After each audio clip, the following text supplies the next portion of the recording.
పశ్చిమాసియాలో దుబాయ్ ఎంత వైభవంగా వెలిగిపోయిందో ఇప్పుడు ఈ ఉద్రిక్తతలు, ఈ యుద్ధం వల్ల, ఇరాన్ చేస్తున్నటువంటి దాడి వల్ల దుబాయ్ వెలవెలపోయేది మొన్నటి వరకు. కానీ ఇప్పుడు పూర్తిగా ఒక సిమెంట్ ఎడారిగా మారిపోయింది.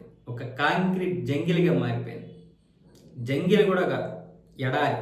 సిమెంట్ కట్టడాలు ఉన్నటువంటి ఒక ఎడారి ఎలా ఉంటుందో ఆ విధంగా తయారైంది.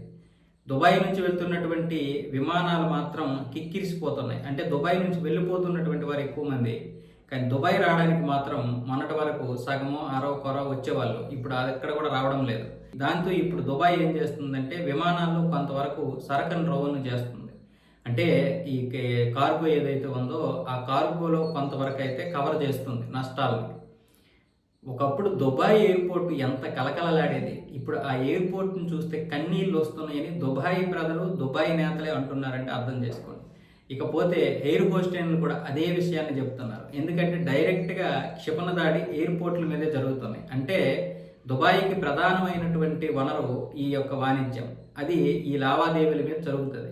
ఈ విమానాశ్రయం మీద కనుక దాడి జరిగితే వ్యాపారాలు ఎక్కడవక్కడ ఆగిపోతాయి, వ్యాపారస్తులు ఎక్కడెక్కడ ఆగిపోతారు, ముఖ్యంగా పర్యాటకులు ఆగిపోతారు. దానివల్ల దుబాయ్ యొక్క ఆర్థిక పరిస్థితి దిగజారిపోద్దనే ఉద్దేశంతో ఇరాన్ ఎయిర్పోర్ట్ల మీద కూడా దాడి చేస్తుంది. ఏ ఎయిర్పోర్ట్ని విడిచిపెట్టడం లేదు. దానివల్ల ఇప్పుడు దుబాయ్ ఒక కాంక్రీట్ ఎడారిలాగా అయిపోయింది. ఇలాంటి పరిస్థితి బహుశా వస్తుందని ఊహించలేదేమో ఎడారి. బహుశా ఇలాంటి పరిస్థితి వస్తుందని దుబాయ్ ఊహించకపోవచ్చు. యుఏఈలో ఉన్నటువంటి అన్ని ప్రాంతాల కంటే దుబాయ్ అత్యంత ఖరీదైనటువంటిది, అత్యంత విలాసవంతమైనటువంటిది, అత్యంత అందమైనటువంటిది.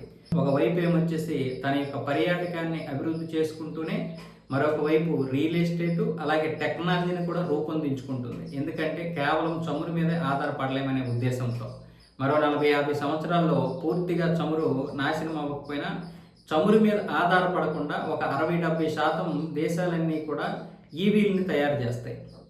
మిగతా 30% మాత్రమే చమురు అవసరం ఉంటుంది. అప్పుడు చాలా దేశాలు చమురు తయారు చేస్తున్నాయి కాబట్టి ఇక ఏ దేశానికి ఆ దేశమే తక్కువ ధరకు ఇవ్వడానికి అవకాశాలు ఉంటాయి పోటీతత్వం వల్ల. భారత్, చైనా లాంటి దేశాలే కదా ఎక్కువగా చమురు కొంటాయి. యూరోప్ దేశాలు కూడా కొంటాయి. కానీ ఇప్పుడు అవి అమెరికా దగ్గర ఉన్నటువంటి వెనిజులా చమురును కొంటాయి. సో ఇలాంటి పరిస్థితుల్లో ఇక ఈ దేశాలకు కూడా ఈవీ వచ్చేసిందంటే ఇక మనం దారుణమైనటువంటి పరిస్థితికి వచ్చేస్తామని పర్యాటకాన్ని, రియల్ ఎస్టేట్ని, టెక్నాలజీని అభివృద్ధి చేస్తుంది దుబాయ్. కానీ ఈరోజు అవే ఎడారిగా మారిపోయాయి.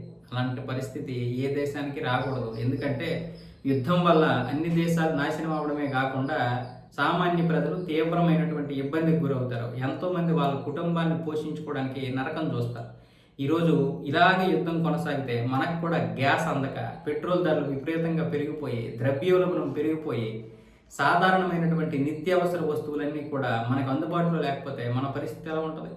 యుద్ధం ఇన్ని విధాలుగా నాశనం ప్రపంచానికి.